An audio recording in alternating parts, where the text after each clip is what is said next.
All right, so what I really wanted to talk about today was exercise for weight loss maintenance. And what I'm going to do is I will cover one key review. So just a little background first. So weight loss maintenance is a major and it's a particularly challenging goal with obesity management. And there's really high documented rates of relapse. So about 80% of people actually regain the weight that they have lost. So they're not able to maintain the weight that they have lost. So because of this, I wanted to talk about the role of physical activity in weight loss maintenance.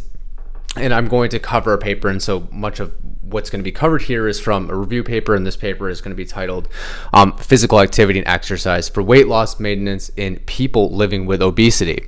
So just first a little bit of background. So number one is that physical activity refers to really any bodily movement, whereas exercise is a planned, structured, repetitive, essentially form of physical activity where the overall goal is to improve some measure or at least maintain some measure of physical fitness. So I want to start out with just some general recommendations. And the first one is from the World Health Organization. And so this will actually be our just general background for information and basically saying, is that recommendation enough for individuals who are overweight or obese and have lost weight and want to keep that off? So the general recommendation from the World Health Organization is 150 to 300 minutes of moderate physical activity. So moderate physical activity can include things like walking, brisk walking, or somewhere in between 75 to 150 minutes of vigorous physical activity. And that might be jogging, cycling at a relatively intense pace, and then I would lump weightlifting into there.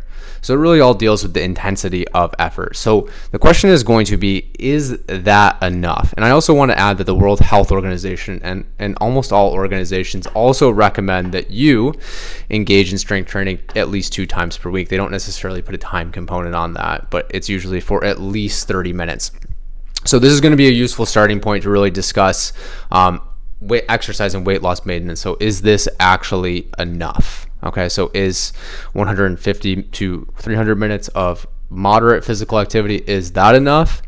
75 to 150 minutes of vigorous physical activity, is that enough?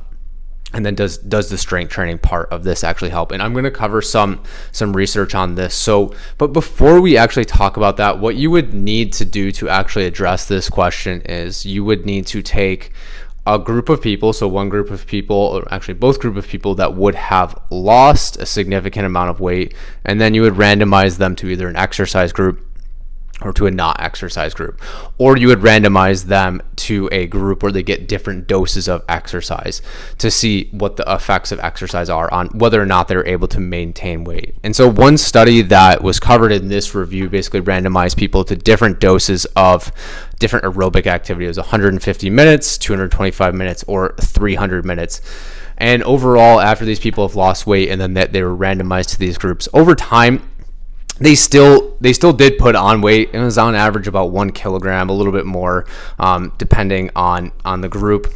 And there was really no statistical difference between these two groups. So they were all relatively successful at keeping the weight off that they had lost, but not necessarily a clear dose response effect. In this study too, I'll also add that there was really a large variance between the individuals.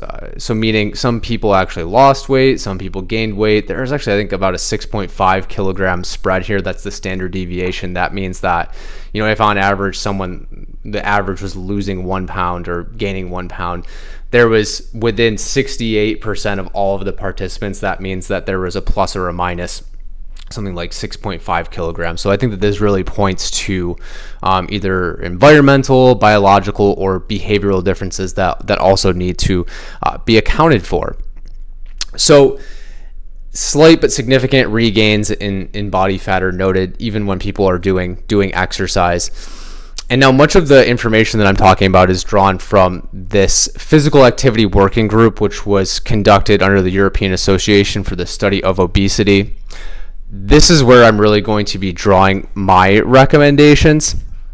In their statement for how much exercise somebody should be getting if they had lost weight and they want to maintain the weight that they had lost, they recommend greater than or equal to 250 minutes of at least moderate aerobic activity. And they don't really make a statement on strength training. So they're saying there should be a relatively high volume of aerobic exercise, 250 minutes per week, anywhere in between 200 to 300 minutes at that moderate intensity of exercise. They do acknowledge that this recommendation relied primarily, though, on expert evidence. Again, there's very few studies that have actually looked at this.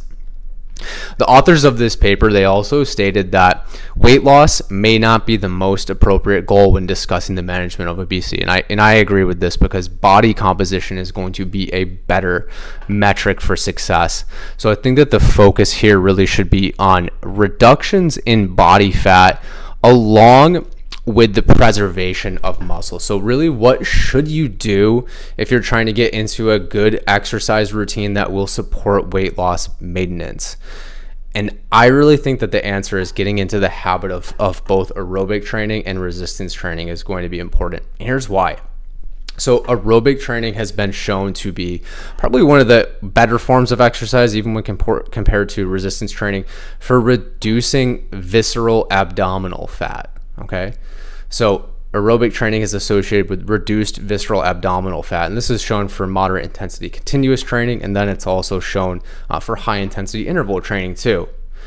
Not necessarily for strength training, but what we see with strength training is that people are able to maintain their lean mass as they're losing weight, and so that's the best thing that strength training is going to do for you when you are losing weight.